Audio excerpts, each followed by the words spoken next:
I don't know, it's just that every time I see a bird, pigeon, or anything exotic on TV, I can't handle it. I start to get the shakes or even start to hyperventilate. I just keep thinking that they'll peck my eyes out. People tell me it's silly, stupid even, that they're just pigeons. I'm sure many people here can empathize with that. Oh, yeah. It's just sometimes it makes walking through a park downright terrifying. Understandable.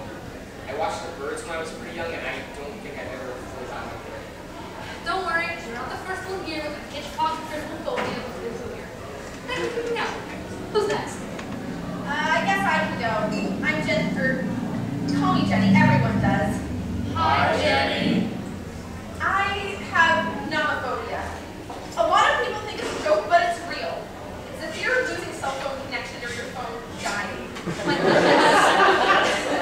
yeah, drop below a bar and a panic attack does it. I always have to carry a charger and a backup battery on me in case the battery is low. And if I can't find a plug socket, I avoid anywhere there is web coverage. Forests, countrysides, even basements. If I can't feel it in my phone in my pocket or I can't find it in my purse, I start reading short. You know how it is. Rare of you to speak out, Jenny. The 21st century has brought a host of new phobias to the medical world, so thank you for sharing your experience. Who's next? Sure. Me, I guess. I'm Neil. Hi, Neil. Hi. I'm a logophobia. I'm scared of balloons. I think we can all see why that would be difficult. Yeah, it's hard, you know? Going to parties is out, parades, certain corners of the grocery store. And that summer that movie Up came out. It was terrible. For obvious reasons. Frankly, I find them terrifying. And it's just hard to explain to outsiders. Just thought of them popping. Keeps me on edge. Great, Neil. There aren't any balloons here and there won't ever be. This is a safe space. Thanks, Doc. Of course. Now, you all deal with these phobias every day of your life. You brave people deal with the lack of understanding from others on top of your fears. But you aren't alone. The important thing is to understand the irrationality. Scene 2. The group from the support group are leaving the meeting, walking out, awkward and silent. So, this may be a bit forward, but anybody want to get a drink? I don't know. Come on, we could all use a bit of loosening up. Look, I know this great place with a rooftop. It's real nice. If everyone is going, I'll go. Everyone's going? Well, everyone is a relative term. I mean, I'll go. Okay, I guess. I guess it can't hurt. Sure won't. It's this way. The 3 exit, somewhat up. Scene 3, the bar, rooftop, outdoors. Music plays, there's an ambiance of cheerful voices. Neil, Tom, and Jenny sit around the bar table, avoiding each other's eye contact. A waitress walks by. Here's your drinks, y'all. Enjoy. Thanks. So, what do you guys do? I work in IT. Yeah? Yeah, it's mostly giving phone support and asking office workers if they've tried just restarting their computers. It pays the bills. I'm always calling IT for my work. I work at the Natural History Museum downtown, in reception. Well, that must be interesting. Sometimes.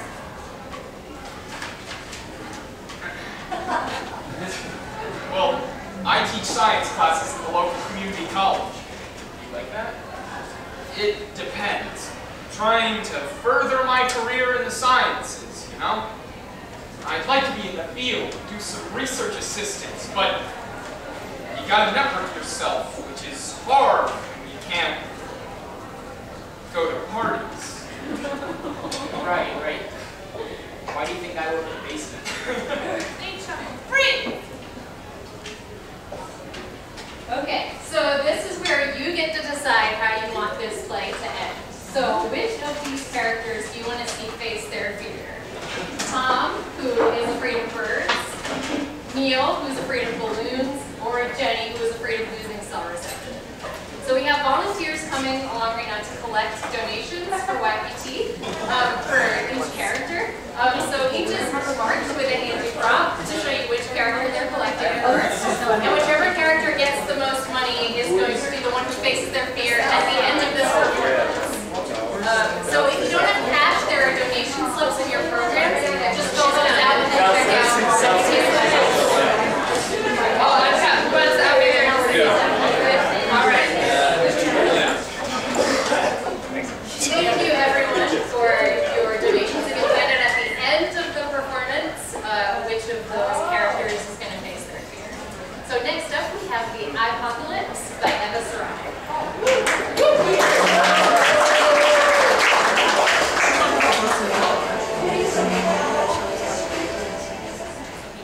shows up when you least expect it. You'll be living your life without fear, without anxiety, and then it appears, and it consumes your soul. You battle with it for a little while, but then you realize you have no control. You give in, and from then on out, you carry on with your life a little into your side, until it comes again, stronger than before. It is inescapable. If you're one of the lucky ones, like me, you'll have escaped it in time. Not that I'm perfectly safe. One time it did get me. It brainwashed me. It became a part of me, and I too blended with all the other addicts in society. For a while, I had forgotten it had taken my soul. I was happy. Then it struck again, and all hell broke loose. The iPhone 6/6 Plus was released. This time I ran, as far and as fast as I could. I chucked away my iPhone 5S so they couldn't follow me, and I gathered up followers. Amish people who had never seen an iPhone, hipsters who thought iPhones were too mainstream, and of course, regular teenagers whose parents wouldn't allow them together. Together, we formed our own society.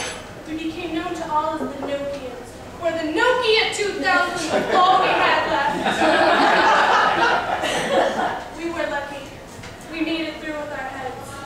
Well, most of us did. Sometimes at night, when it's very quiet, you can hear Crackpot Joe saying over and over again, #blessed. We live in fear. Fear of the future. Fear of technology taking over. Fear of the Google Glass. So all of you be warned. There is a war coming, and it's going to be serious.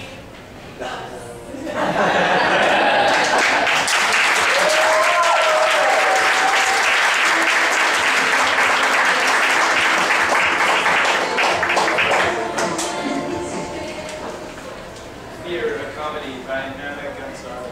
Sorry.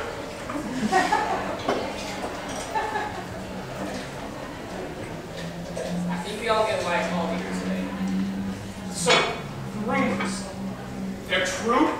Cut the theatrics, Mattel. But yes, it's true. What's true? The Henley script has been canned. Way to keep your ears open, Mansfield. Accusations of plagiarism.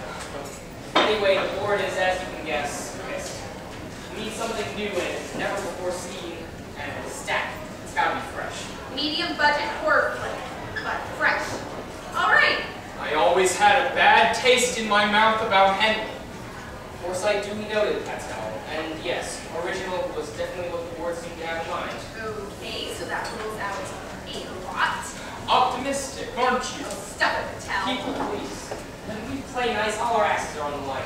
I'm right with you, Danny. I've had a few ideas kicking around along this very theme for a while. By all means, enlighten me. For sure, Danny. Okay, with this new film, As if it's guaranteed it's yours. I would appreciate silence. As I was saying, I would like to challenge the conventional ideas of a horror film. I want to make people think about what we feel as humans.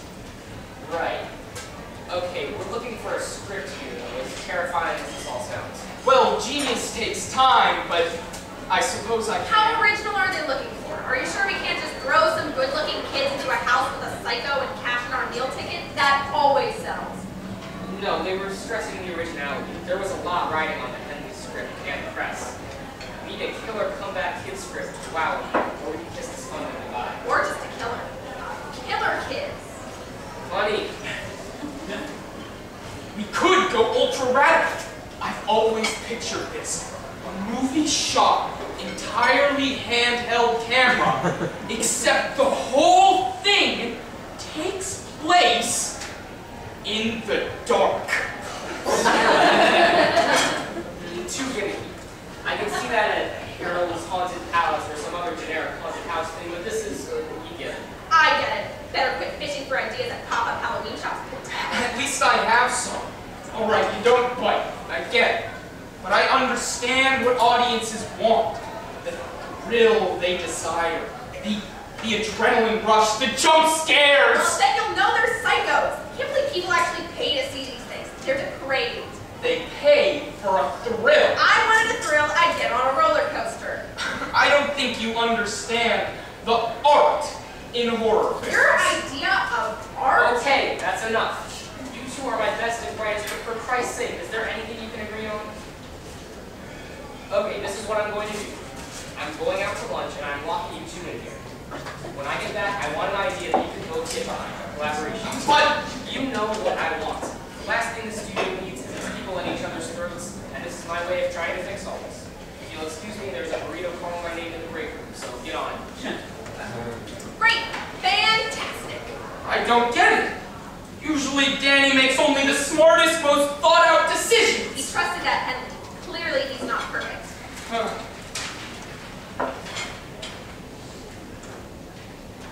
So, what exactly is your beef with horror movies?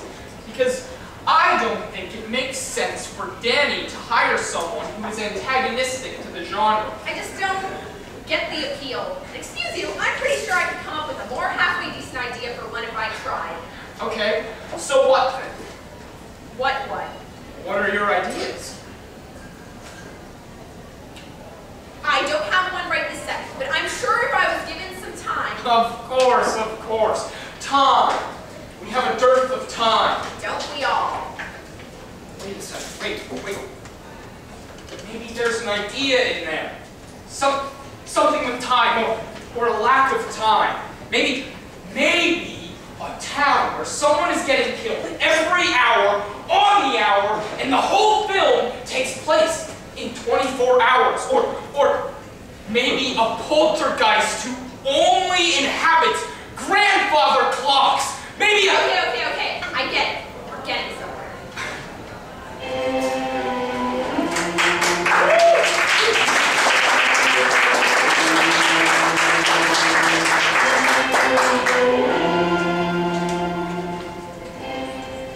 My Clock by Paul McCoy. September 16th, 3153. My clock says 6:17 now, but it gets lower each day. We each have one. None of my friends know what they mean, but I think mine is lower than it's supposed to be. My parents used to gasp whenever I showed it, so I pulled my sleeve down over it most of the time now. I think bigger numbers are better, but I'm afraid to ask anyone because my parents always start to look scared or start crying whenever I talk about my numbers. September 19th, 3153. Today my clock says 3:22. I think my parents are getting more worried, but I still don't know why. People who are my parents' friends keep coming over and telling me how special I am, how much they love me, how lucky my parents are to have such an amazing daughter, stuff like that. It feels kind of weird, especially because they're saying happy things, but they look so sad. My parents always thank them as they leave and start crying once the door closes. They cry a lot these days. I wish I knew what was making them so sad. September 20th, 3153. Today, my parents got me a new blue dress. It's really pretty, and I like it because blue is my favorite color. And then they took me to the doctor. He looked at my clock and he felt my heartbeat like 5 times. He stuck me with a needle and then took some blood out. He said he was going to test it, and then we left. My parents look extra anxious now. My clock went down to 2:08, but I didn't show them because they're already looking extra scared. I'm starting to feel scared too, but I don't even know why. September 21st, 3153. My dad got a phone call today. When he got off the phone, he took my mom into their bedroom to talk about something. I wanted to know what they were saying, so I went to go listen at their door. I heard my dad say that the phone call was from the doctor and that nothing can be done. Nothing can be done about what? They keep saying the word tomorrow, so maybe something big is happening tomorrow? Oh yeah, my clock says 1:12. I can't sleep wondering about tomorrow. I'm really scared. My parents are never scared of anything, but now they look super scared, so I think something bad is gonna happen tomorrow. September 22nd, 3153. I figured out what my parents were talking about, I think. They threw a party for me! I don't know why, it's not even my birthday or anything. It's been going on all day though. Everyone my parents and I know is here. Everyone's sort of focused on me and it's pretty annoying. It was fun, but now it's like everyone's trying to be happy. I'm starting to get scared again because this party is really weird. My parents have been acting scared and sad since the beginning of the month when my clock said 22 something. And everyone here looks like they're trying not to act scared and sad too. My clock says 2. We had a really big dinner and it was so good I almost forgot about being scared. I got to eat all my favorite foods and I wore the blue dress that my parents bought me. And now everyone's just sort of sitting around me in the living room. They're talking to each other, but they all look up at me a lot. My clock said 1 for almost an hour now. My mom's clutching a newspaper really tight and she's hiding it from me. Oh wait, she's just dropped it. It says, she picked it up really fast, but I saw that it said, newly discovered blood disorder found in 7-year-old girl. I heard about it this morning on the news. I don't know why everyone looks so shocked now. My mom started to cry and everyone else looks like they're about ready to cry too. Maybe it's because of that 7-year-old girl? She must sound really scared if she knows what's happening to her. I'd be terrified. Oh, a little beeping sound is coming from my clock. It's at 0. Everyone in the room gasps and I get scared like I did last night. I don't know what's about to happen, but I'm pretty sure it's something really bad. Everything's really blurry and it's getting darker. I look over and I notice my parents are grabbing me and crying. I can't hear what they're saying though. I look in front of me to see the newspaper on the floor again. It's open to the page about the 7-year-old girl. The words are too blurry to read. My eyes start to close, but before they do, the last thing I see is a picture of my face.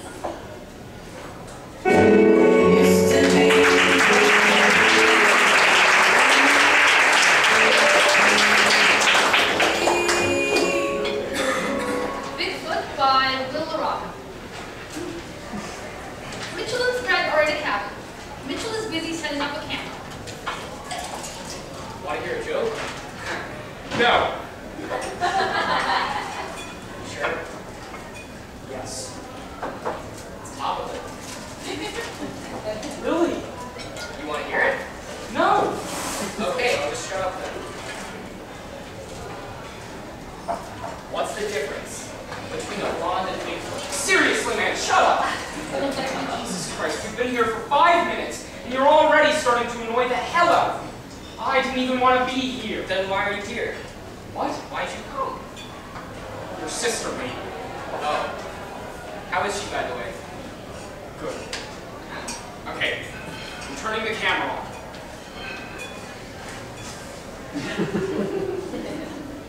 So, this is Mitchell Taylor, and I'm here with Fred Walters. Hi. So, we're like in the forest in California. Which forest are we in? What? Which forest are we in? We're near Bluff Creek. Right. Why again? This is where the famous Patterson Gimlin film was shot. Right. That's where they got a shot of Bigfoot. Yes. You know, most scientists would say that Bigfoot doesn't exist. Well, all scientists used to believe that the Earth was the center of the universe. Well, those scientists didn't have proof, though. Where's your proof? Well, we're going to find proof. Retake this shit. I want to look professional.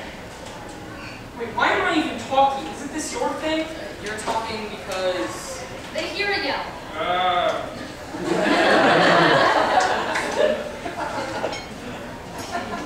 Coyote? No. Then what? That, my friend, was Bigfoot. Mitchell and Fred run out. Scene 2. Mitchell and Fred walk on stage. Mitchell is visibly disturbed. We gotta leave, man! What? Let's see what else we can get. You have enough footage! I mean, you caught Bigfoot, for God's sakes! Let's go! Wow, I thought Bigfoot wasn't real.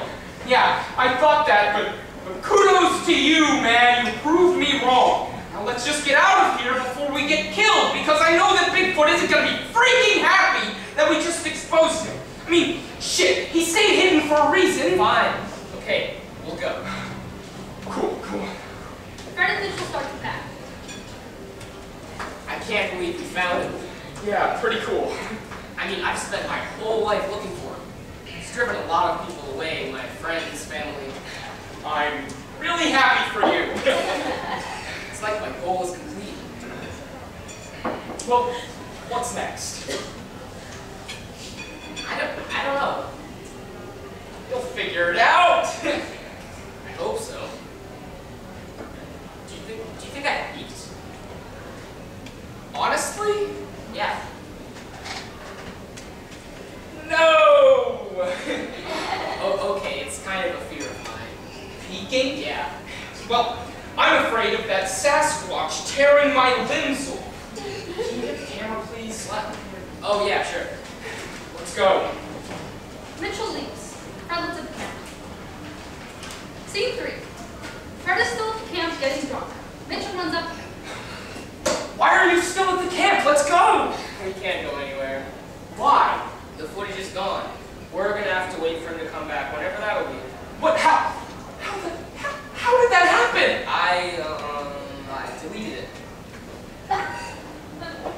You're nuts! It's fine, whatever, I don't care. Let's go. No! Your sister will kill me if I leave you out here. Go away. You wanna die? Fine by me. I'm done. Your sister's not worth it! I don't care. I don't care about anything. Bigfoot runs in. Human! Where is the footage you took of me? Jesus Christ, you again. Where is the camera? I deleted the footage. What? It's gone.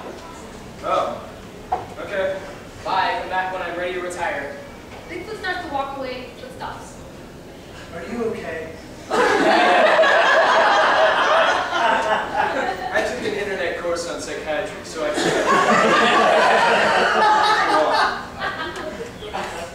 You took an internet course? What? Nothing. I think you could use my help. That's why I look nuts. No, but you deleted footage that was probably worth, I don't know, a few $1 million. Okay, Bigfoot. Hey, you can't use that word. Her name is Charlie. Charlie? Yes, now talk to me. Why did you delete the footage? This is freaking ridiculous. Okay, I deleted the footage because I was afraid that I would become the jerk that found Bigfoot. I wouldn't have a career anymore, my life would become meaningless. Hey, champ, you won't peek. I mean, you found Bigfoot. That takes skill, trust me. So you might need a little while, but you'll find your life's calling after me. Like what? Off the top of my head, you could be beekeeper. Beekeeper. Just an idea. Beekeeper. I kind of like the sound of that. You see, there are plenty of big feet in the sea. And if I'm wrong and you don't find a career, then who gives a shit? You'll be rich. Thanks, Charlie. It's a shame that I deleted the video now. Well, you'll just have to get back on that horse, pal. Why are you being nice to me? What? I mean, my goal is to film you. Isn't that like the worst thing that could happen to you? You remind me of a young Sasquatch. Do you know what his name was? Charlie. Good. Now, when I was a kid, I wanted to be an astronaut. That dream never came true, and it's haunted me ever since. What are you saying? I can't be the guy who stops you from achieving your dream. You gotta be who you want to be. Plus, I'm a good hider. You're a real cool guy. In fact, you're the coolest person I've ever met. Thanks. Hey, before I go away, do you want to see a picture of my kids? Sure. See, here's my young one. Mitch walks in. That's my daughter. She's a real character. Mitch picks up a large stick. There's my wife. Mitch hits Bigfoot over the head. No! Bigfoot falls to the ground. Mitchell repeatedly hits him over the head. Stop! What? Fred, Yeah, buddy. I don't think I'm gonna make it. Don't say that. It's okay. I'm ready. You can't die. You're my best friend. I know. You'll move on. Rosebud. No! Bigfoot dies. Well, I'm sorry. I didn't know that you and Bigfoot were friends. Why did you even come back? Oh,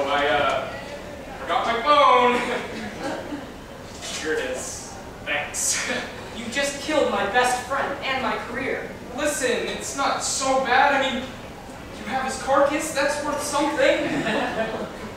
Yeah, but I mean, what am I gonna do now? Oh, I don't know. Be creative. Wait, He walks over to Bigfoot's picture. he has a family. I can hunt them down. You were his best friend, right? Won't hunting down his family not be in his best interests? Bigfoot, Charlie, told me something I'll never forget. You gotta be who you wanna be. He told me that he wouldn't stand in my way, so by that logic, he wouldn't mind that I'm hunting down his family. That's some twisted logic. No thanks, I'll just coast off the rest of my money for finding Bigfoot. That's cool. All right. Bye. On to a new adventure.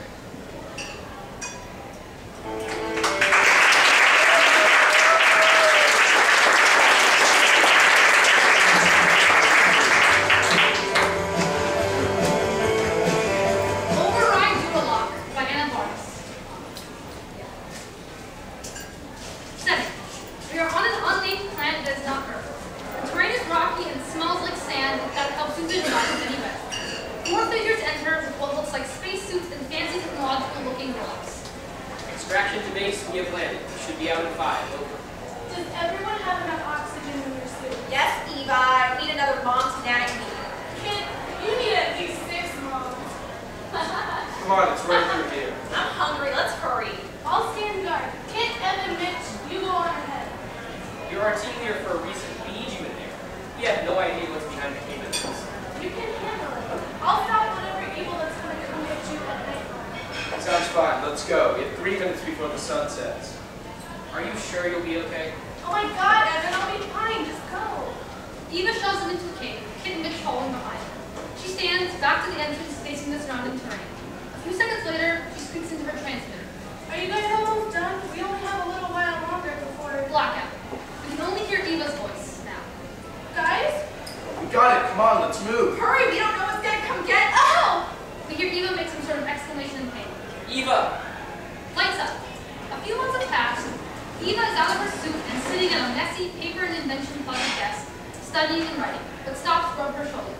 She tries writing with her other hand, but it doesn't work. There's a knock at the door. Eva? Come on, open up. Sorry, the door is jammed. Sure. I called maintenance to come and fix it, but they aren't here yet. Shame. That's bullshit, Eva. The door is not jammed. I swear to God that it is. Why would I lie to you? Evan scans his ID card and the door opens. He does not look at you. Okay. So I lied. What the hell, Eva? You've been cooped up in here for days. It's semester break. You should be out having fun, traveling and stuff, not doing homework. Sorry, Evan. I'm too busy. Eva, come on. Like, what could you be doing? We just did our midterm mission and we passed. What could you be doing right now? Eva seizes up. Evan doesn't notice. I'm trying to get ahead of my classes. Sure. Okay, I can tell that you don't want to talk to me right now for whatever reason. If you need us, Mitch and I are taking the shuttle through universes down to visit Kid on her home planet. Her mom is making pasta. Sounds great. Okay, well, bye. Bye. Evan leaves and Eva scans her ID card and locks the door behind her. Then she sits down but does nothing. It seems that she's waiting for something. The creature appears from somewhere unseen from the audience's eye. That was probably the most awkward conversation I've heard ever. You again. It's me. Can you just leave me alone? Oh, of course not. That's not how it works, Eva. You should know that by now. However, if you keep treating me like you treat your friends, we'll all be gone soon. Stop. If no one likes you, you know. Evan's just offering to take you places out of pity. He doesn't even like you that much. We've been friends since we were 5. So that's a long time for hate to fester, right? You even followed into the school to become a space ranger. Really? You don't even want to be a ranger. Are you going to tell him about the entry exam for that engineering school? Shut up! You're not real! Oh, I'm real. Now, what are you makes you think you'll get in? You're not smart enough. We all know it. You can aim a gun and that's pretty much it. Hell, you can't even do that well. What are you even good for? You're not even going to get in. And when you get that rejection letter, everyone is going to see the big red no and leave you. Leave you for betraying the team and trying to leave. And then laugh at you for being so stupid that you didn't even get in. Eva is motionless, shaking to the point of immobility. Exactly what I thought. Evan knocks on the door again. It's been months. You've made your point. Why are you still doing this? Don't you see, Eva? I'm a part of you. Don't think I don't know what you've been doing, trying to find a way to get rid of me. Even when you do, I'm always there. Just not here. In here. Your friends are back. Don't know why. Hey, I'm back, and I'm here with Mitch, and he's gonna knock some fun into me. Don't you mean sense? No, I mean fun. Well, we brought your chemical stuff from the lab. Listen, please. Look at you. Now you have to face your friends in this state. Shut up! Maybe we should just go. No, something has been wrong with her for a while. Jesus. He scans his ID card and the door opens. Come on, just do some science. Throw some chemicals together. Make an explosion. It'll all feel better. As if that's going to help your situation at all. What could science do for you? Science. Science! Grab me that pink liquid that I was working on in the lab. Mitch, go grab some of that gravel we picked up on the planet where it hurt my shoulder. What are you doing? Evan, grab me that prototype syringe-looking thing that's on my desk and mix together those blue and green chemicals. What are you doing? Just shut up and do it! I'm your team leader. They all do what Eva asks them. Eva drops the gravel, ink liquid, and blue-green chemical mixture into her syringe prototype. You know everything I was saying was true. It was all true. Eva stabs herself in the shoulder with a syringe, and the creature's voice dies. Are you okay? I'm applying to engineering school. I didn't want to tell you because we dreamed of being rangers as kids, but that's not what I want to do anymore. And I'm taking the entry exam next week, and that's why I've been here studying.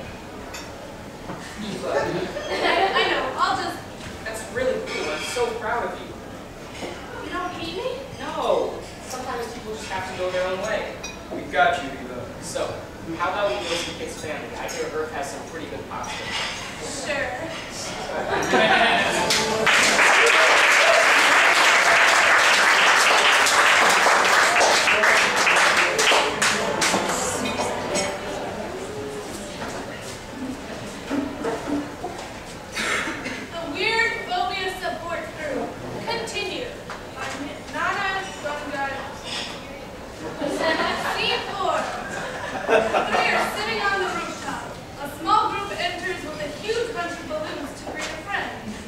Oh, you shouldn't have. Happy birthday to you. Happy birthday to you. Happy birthday, happy birthday, happy birthday to you.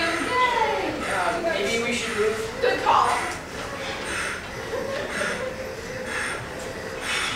We're fine here, buddy. No one's over here.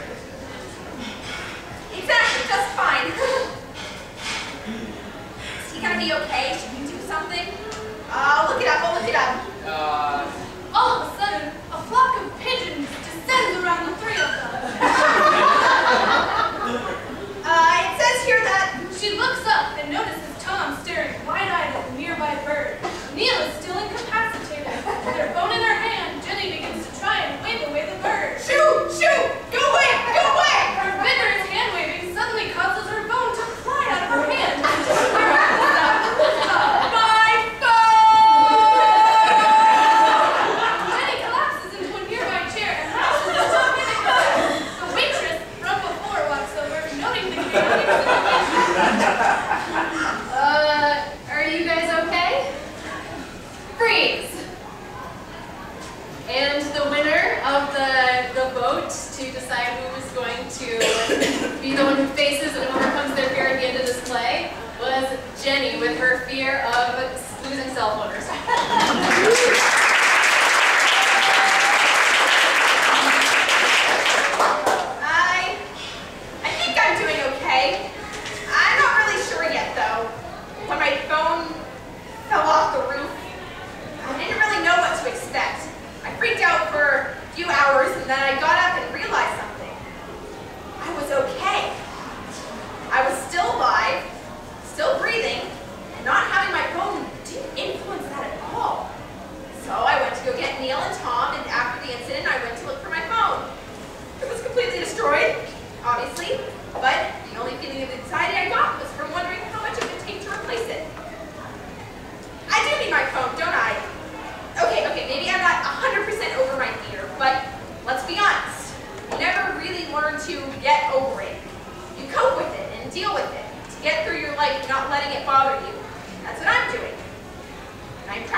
So if you guys have any questions, I'll take them in a second, but let's first start.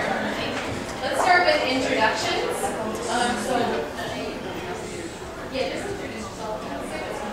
I'm Nana. I'm from HP Woodlawn.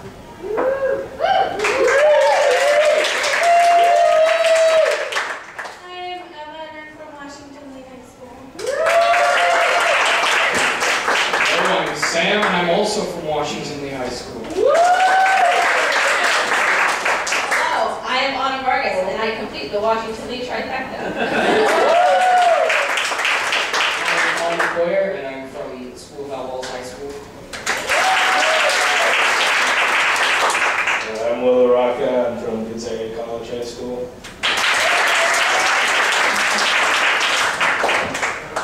So I'll start off with the first question, which is, why don't you guys just talk a little bit about why you wanted to write about fear?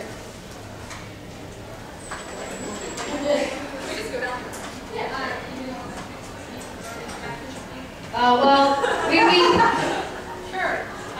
were doing a lot of brainstorming at the beginning of earlier, in the fall rather, about what we wanted to do, and just we came up with different ideas, and that was just one of them. So we just ended up voting on it, and I don't remember, I can't actually remember if I voted for this option or not, but this ended up being our option, and yeah, we thought it was something we could all relate to and all had something to say about, like last week's topic.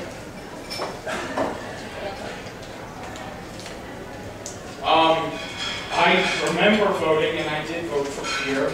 And I think I voted for fear because I thought that it would give us something it opened a lot of doors that we hadn't been able to write about before, because a lot of topics, like you can write a dramatic or a comedic piece, and this gave us the option to either write a dramatic piece like Paul's, which is the most depressing piece ever. Congrats to Paul on that one.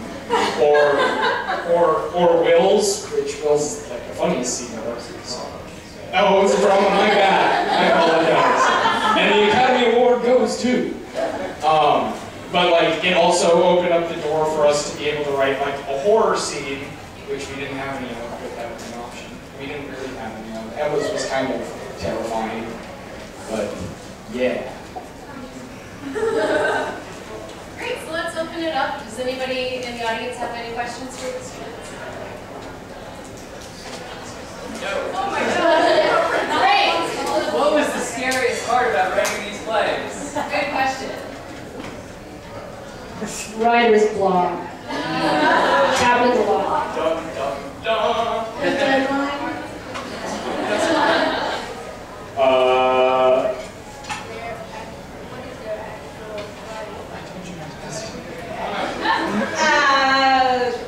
Reading them for the first time.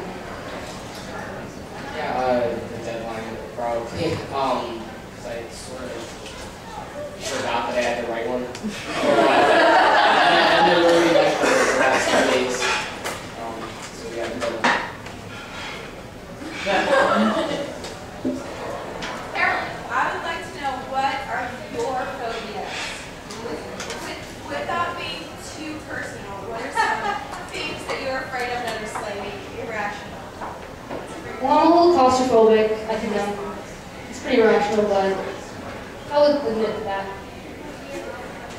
I used to have a fear of hiccups when I was a kid. I was scared I was going to have them like forever.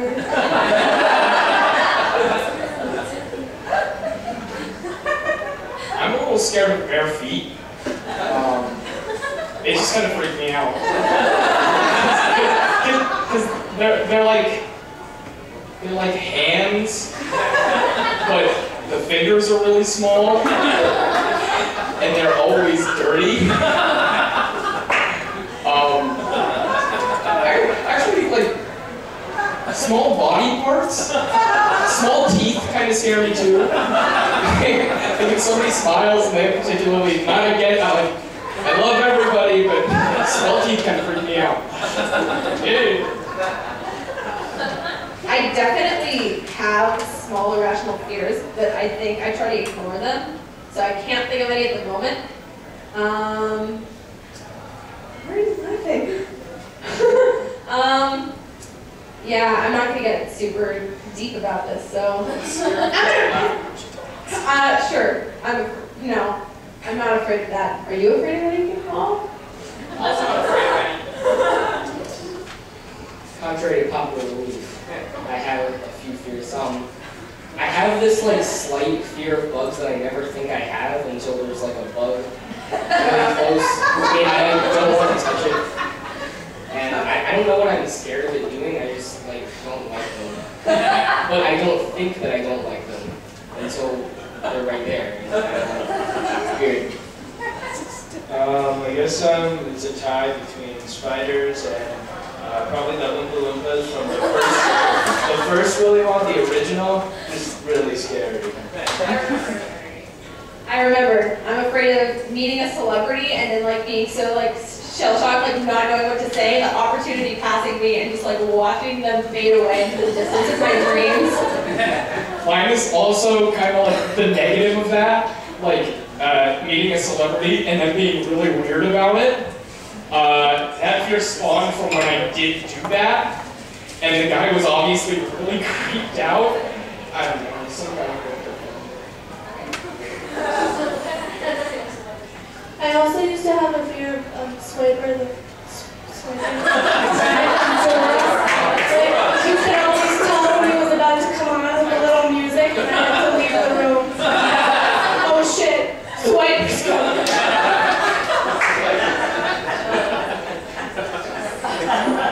Any other questions? Yeah. Well, I love Bigfoot. What was the kernel of the idea? What was the first idea you got for that? Like, did you talk about the writing process? Like, what was the first idea you got? Bigfoot.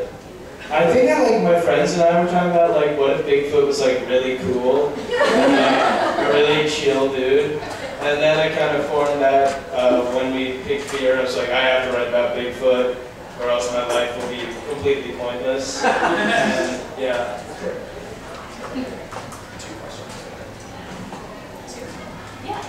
My question is like, I like watching plays, so what made you guys interested in making plays? Awesome question. What made you interested in plays? I love watching plays too. I love acting in plays and making costumes for plays and everything about plays. But I like writing, and I just like the idea that if you have an idea for something that you want to see, and you have the power to bring life in like on the stage. So that's kind of what I don't know. I just something I just started, picked up one day because I just really like theater, and I thought, why not try myself? Plays are easier to write than books, so. They're just shorter.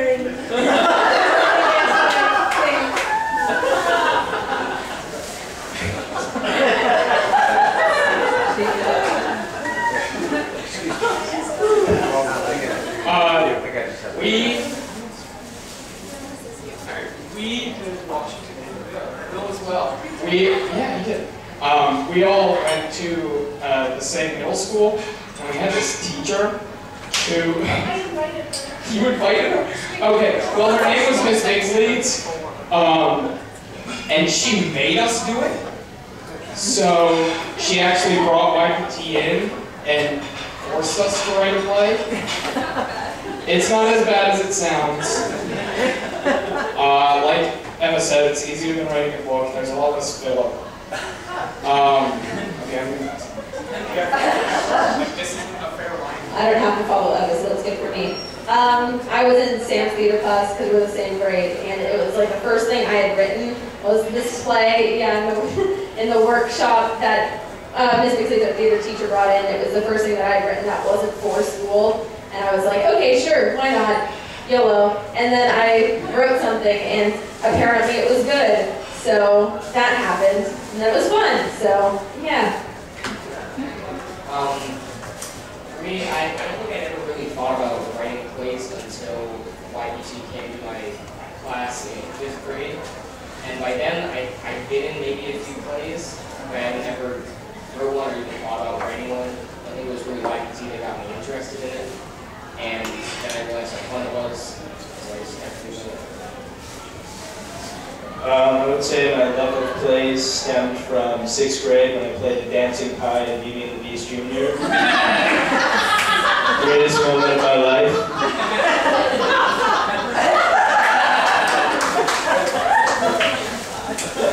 There's another question over here. I was very much entertained by each of the plays, especially because of the diversity among them. I was wondering if I could ask each one of you, what's your favorite thing to write about?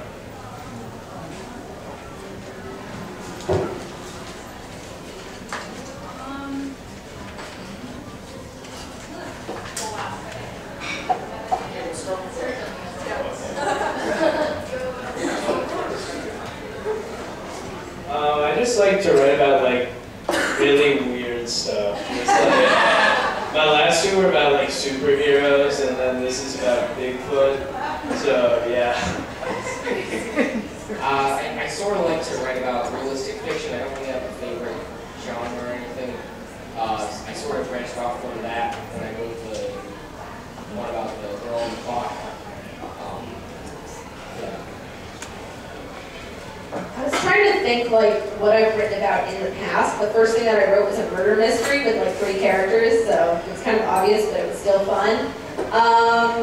What did I write about last year for the millennial one? I have no idea. Oh yeah. Oh yeah, I remember that.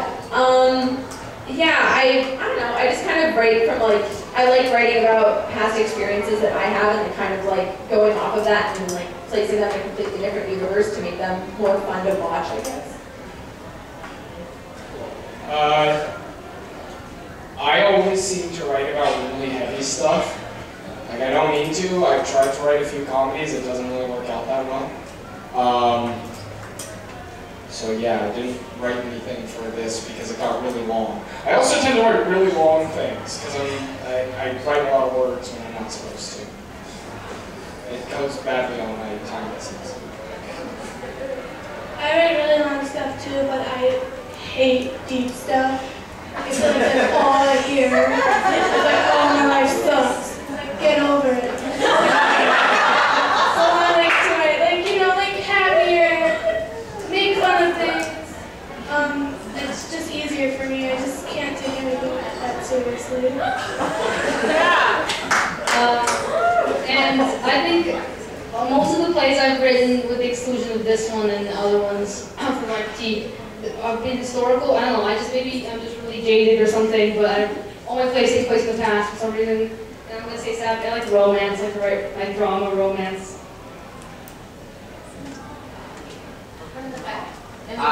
I had just a quick question for the young lady who had the fear of hiccups. How did you get over that? One day I just realized, this is so stupid. Why am I scared of getting the hiccups? It's like, who cares?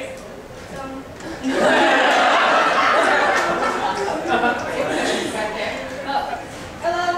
All in the back, can you hear me? Yes? Yeah. Alright, so first and foremost, I want to say that I really love like every single one of the pieces, like literally everybody in here. But, so the people back here, these few people, we're in the YPC workshop, and we're writing a play, and you guys know us. But I actually wanted to know, like, what kind of advice would you give to, like, budding playwrights that are young like you guys? Because I really adore everything you write, everything you've written, and I would really like some advice. I think I just give my basic playwriting advice, which is picture the scene in your head when you're writing it. Like, you know, be the stage designer, be the costume designer in your head. That really helps me whenever I'm trying to visualize what something will look on stage. Because it's not the same as writing a book or a movie because it's all here and it all has to happen on stage. So I think just start out simple and think about that. I hate this question. I have no advice. Just write whatever you want.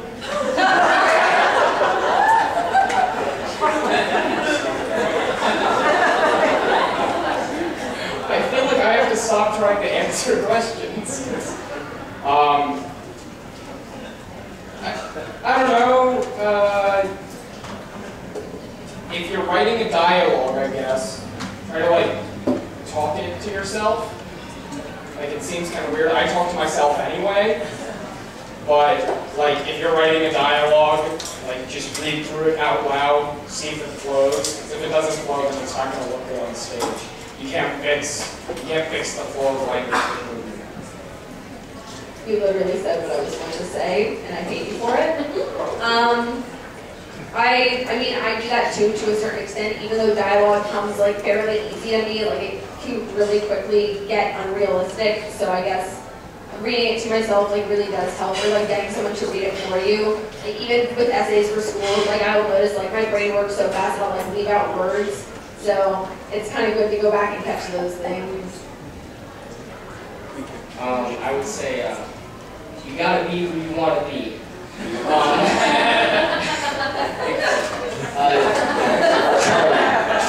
Seriously though, my advice is more broad, but I would say you should write what you want to write about. You should really have fun with it, or else it's not going to turn out. You're not going to enjoy it, and it's not going to turn out as well as you might hope.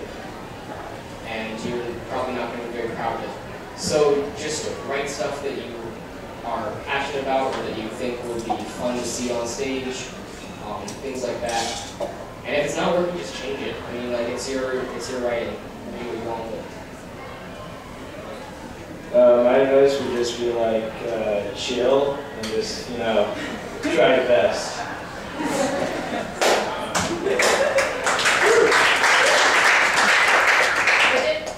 So I really want to know what would have happened if we had voted on birds or balloons. Well, basically what happened was, yeah, we'll just explain. I don't want to take up too much of this time. I wrote that the beginning, obviously the first scene that you saw and the last scene that you saw, and then we had the individual playwrights write their individual monologues. The one in Honor and Ebony actually was written by Carmel, the one playwright who's not here today. But maybe if the other two would like to summarize what their scenes of happens in their monologue. Summarize? Let's take a vote. Summarize or read it? Summarize. Read it.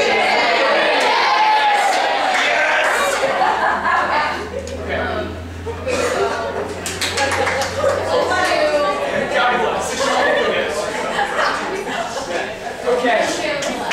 I got in trouble because I added a character to the scene, but so just Bridget, come at me. Okay. So let's just imagine you just saw what the scene was ending with. Let's get back into the action. In all the commotion, the birthday boy looked over and inadvertently let go of his balloons. Let go. Whoosh. Let go of his balloons, which the wind caught and blew my direction. Now, Jenny, Tom, and I were all incapacitated and didn't notice the looming doom that was slowly wafting in our direction. I looked up in between wheezy breaths, catching my poofy, multicolored adversary mere inches from my face. Before I knew it, we had made contact, and in a terrified frenzy, I stumbled backwards, right off the side of the building. I serenely tumbled through the air, thinking, all those people that told me I was crazy for being scared of balloons were wrong. Look at me now. I knew they would be the end of me. I told you, Mom! And then, in my last few moments, I breathed one last deep breath and made peace with the world. Pop! Pop, pop, pop, pop, pop, pop, pop, Ah! What just happened? I looked around and saw the rubber carcasses of balloons all around me. They saved me. Just then, the balloon truck driver's head appeared over the edge of the truck. What the? My balloons! They saved my life. Thank you. Thank you.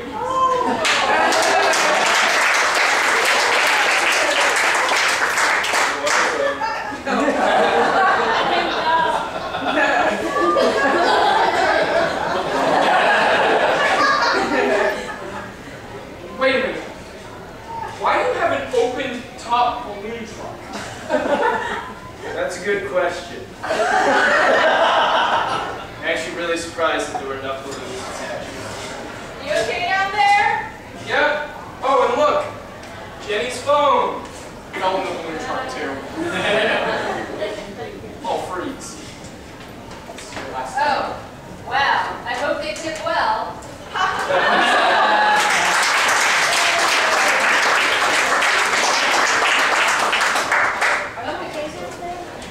Mine is kind of short and disappointing. So I think I wrote it at like 1 a.m. once or something. I don't really like it. I'm just gonna summarize it. So basically, my character Tom, he was afraid of birds, and he has this moment where the bird that was sitting in front of him flies right at him, and he freaks out. And then the bird just starts pecking at some seeds on the ground, and he's kind of like, huh, so that's what they do. And, and he has this big realization that, like, that's what birds do. They don't actually peck people's faces, they just eat seeds. And everything is clear now for him. And that's how he gets over his fear. So.